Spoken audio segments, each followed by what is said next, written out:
You guys know how much I love Range Rovers. We've got one in the shop. We actually finished it up. Before it's gone, I wanted to give you guys a video on it. Let's take a look at this beautiful Range Rover. Let's get started.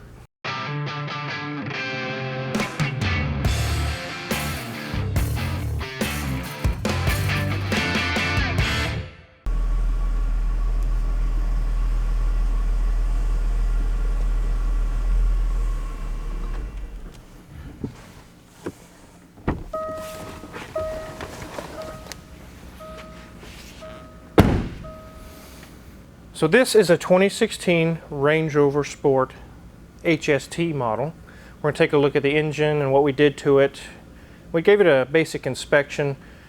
This car is really nice. It's also one of many other cars we've been fixing for a dealership in Wichita. They sell these cars. If they have European cars or exotic cars coming to their dealership for trade-ins, they really don't want their guys messing with them. They just send them up here to Omega Auto Clinic to get sorted out and ready for sale. Let's go ahead and pop the hood and take a look under there.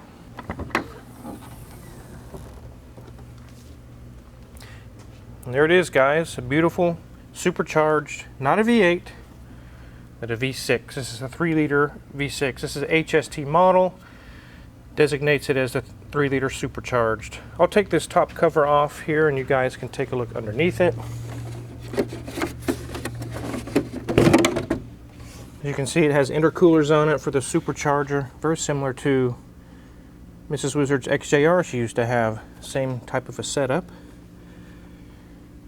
This engine, as small as it is, a 3-liter, has 380 horsepower.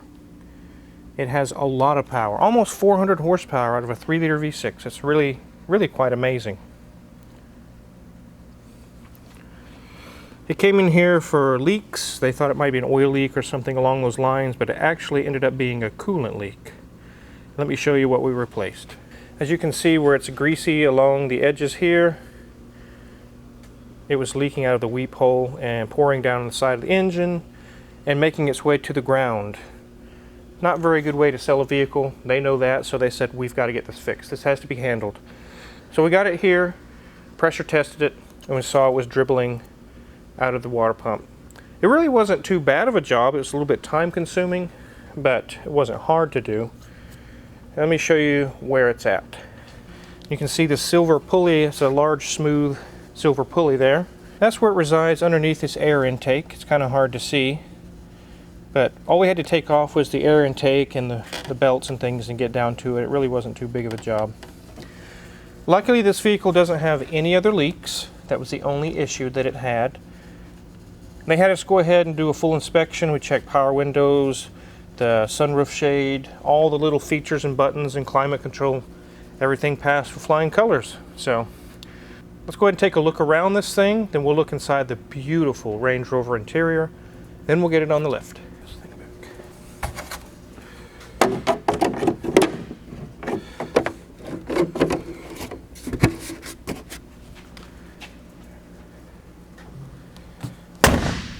So this thing is in really, really nice shape. It doesn't have any dents or dings or anything. Let's take a look around it. It has really big wheels on it. They are 20s. They look phenomenal on here. I love the 20s on Range Rovers. They look really good. It has some ventilation, little side scoops there. Side strakes, I guess you could call those. It looks very similar to your car, Mrs. Wizard. It's classic Land Rover white with black top. Yep. This could definitely be something you could be driving someday. It could be. It's very nice. So these fit kind of in the middle of the Range Rover lineup. The Range Rover Evoque being the really small one. They actually have a Velar now, but we're talking about the 2016 years. The next one up from this would be what they call a full-fat Range Rover, or an HSE, large-size Range Rover. This one's kind of in the middle. You can see the rear is in good shape. No dents or dings. It's not beat up.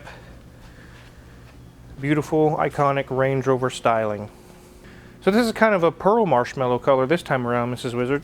It is. It's a really nice vehicle. It does have a little bit of a fading on the chrome here, but I'm sure that could be fixed fairly easily and fairly cheaply. So this one has a little over 69,000 miles. It's got a nice dash. Really nice broad dash, and it has the wood trim accents on the outside, just like the Range Rovers, the L322s. It's kind of like a zebra wood grain. It's very pretty. It's very nice.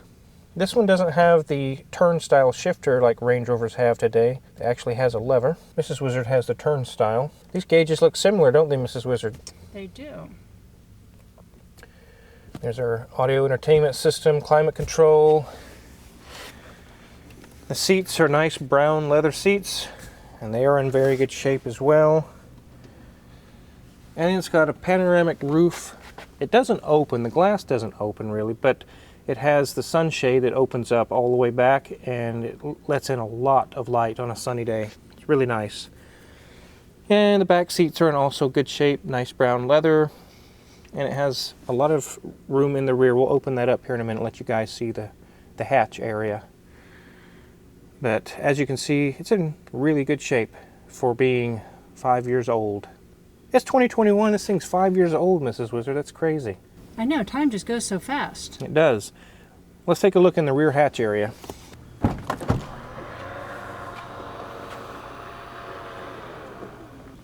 So it has the floor mats in the back. I'm sure once we're done with it here, they're going to get it detailed. They had that stuff out of the way. But it has pretty good storage space back here, and those seats can fold down and give you plenty of room. So it's got nice storage area in the back. It has the auto open and close rear hatch, just like Mrs. Wizard's Land Rover Discovery Sport.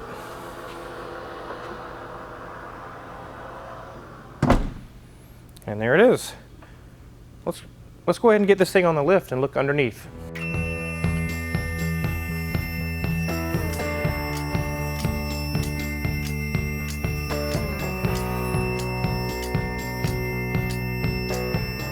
So we just lifted this on the lift. It has air suspension. Luckily there are some models of cars, you kind of have to know which ones they are, but especially Mercedes-Benz and Range Rovers, where you can just put the lift arms on and lift it up without too much fanfare. But if it's a vehicle that belongs to the Volkswagen group, it would be Porsche, Audi, Bentley, things of that nature, there is a certain buttons you press. You actually hold them down. It's like the shock button and the lift button to get it into jack mode. If you just lift it up without doing that procedure, you can cause a lot of issues with the computer. It won't be happy with you at all. Luckily these, we don't have to do that. You can just lift it up and go for it. Air suspension is really nice until you get to the 150,000 mile mark. That's when suspension air struts or airbags can start popping on you. You can have air compressors go out on you. You can have all kinds of different sensors or issues go wrong, ride height sensors. These can be very awesome. These cars can make you look really good, the Range Rovers. They can also make you look really bad when you're in the line at Starbucks, like we've had happen before, Mrs. Wizard, in an L322 Range Rover, and it just decides something's wrong. We're going to deflate all the way to the bump stops. You hear the BMW bong, bong, and then you're like, what the? And now you don't look so cool. You look like an idiot. So these cars can make you look really cool. They can also make you look really stupid if you don't maintain them. Trevor, is there anything that people can do to help maintain them or last longer? Yeah, contrary to popular belief, after 100,000 miles, some of these components of the air suspension systems are actually serviceable items. Whether you like it or not, you're supposed to just remove them all and replace them with new ones.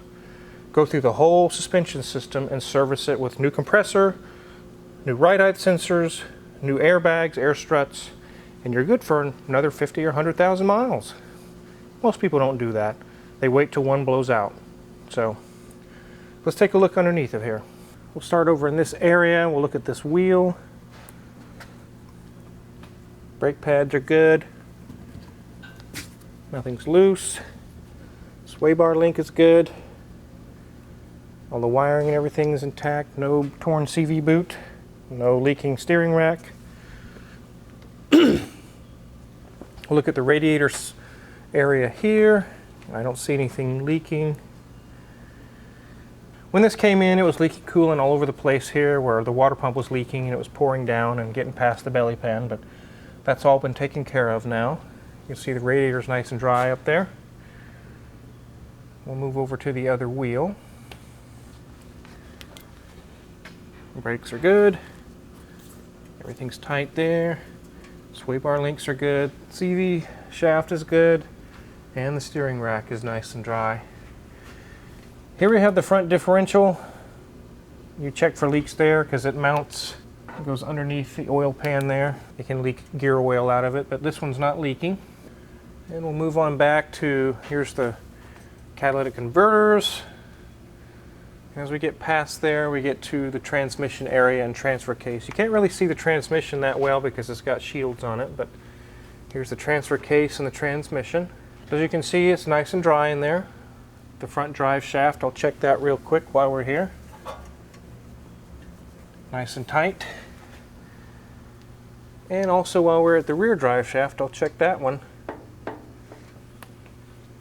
Nice and tight. This would be a drive shaft that has the staked in U-joints. So if those go bad in the future, you will be getting a new drive shaft, unfortunately. Here we have the fuel tanks, left and right. On the sides there. There's our exhaust. And we get back to the rear differential. We look around for any leaks coming out of the axle seals or the front pinion seal, and it's all dry. Nice and clean under here. We'll check these wheels, nice and tight. Looks good. Everything nice and tight. We'll check the sway bar link, it's good. Nothing leaking from the CV shafts, so good to go there. As you can see right here, these are the airbags. It has air struts in the front, but it actually has airbags in the back. You can actually hear it. It's like a drum. It's a little drum you can play on. But if these get a leak in them or whatever, if one leaks, then the whole system will try to level itself. And you will know that you've got an issue pretty quickly. There's the nice dual exhaust. Everything looks very clean under here. It looks very nice. Let's go ahead and get it on the ground.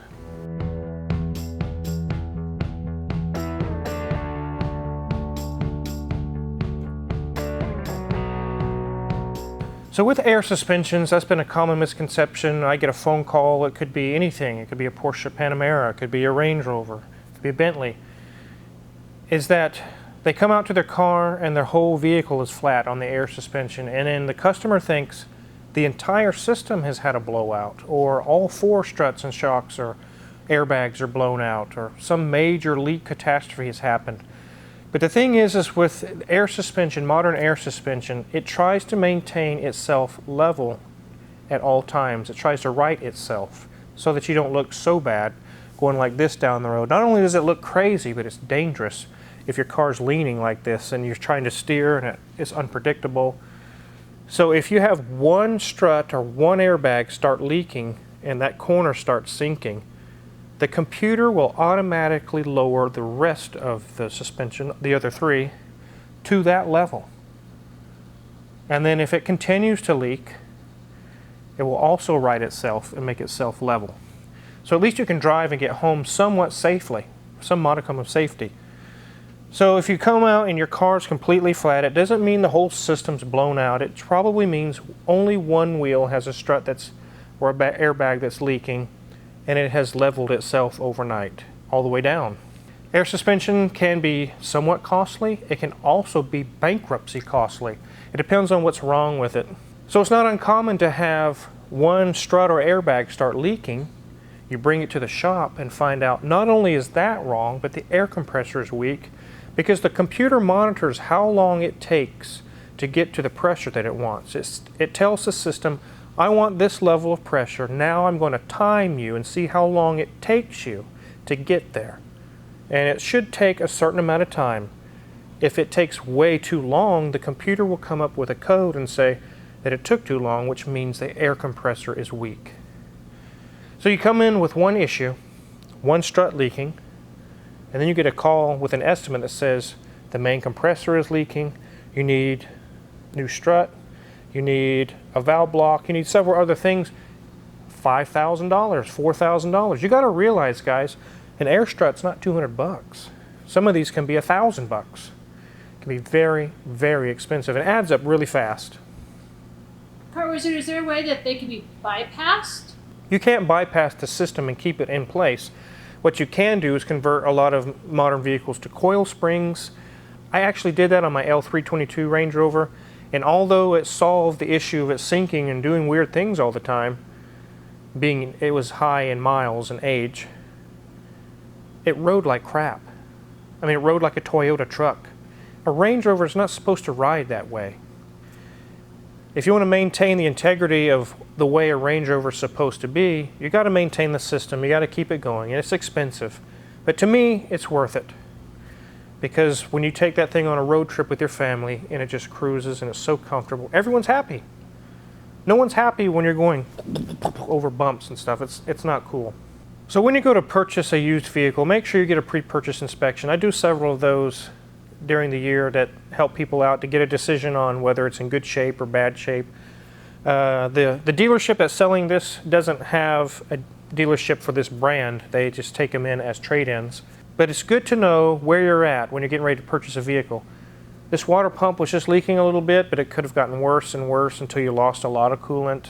It's definitely good to catch those things beforehand and get them taken care of. Just like this dealer is doing. They want to know where are they at, what needs fixed, and let's get it taken care of so we can get it on the lot and sell it peaceably and comfortably. Not all dealers are that way, but you do need to have the pre-purchase inspections. It's really, really good peace of mind to have that done. Especially on a Range Rover or a Bentley or a Porsche Panamera Turbo or something like that. It is really good to have a pre-purchase inspection to know where you're at, because you may have to put $500 into it. You may have to put $8,000 into it. You don't know. So it's really good to find out before you sign on the dotted line. So if you're curious what kind of tools we use to work on this beautiful Range Rover, check my Amazon affiliates link in the description below. We got all our tools listed for sale there. We got a small cut and we appreciate that. If you haven't hit the subscribe button already, I really, really recommend you do that now. We've got updates on the Malibu, the yacht, and I'm currently going to be working on the 1938 Oldsmobile right after we're done here. Thanks for watching.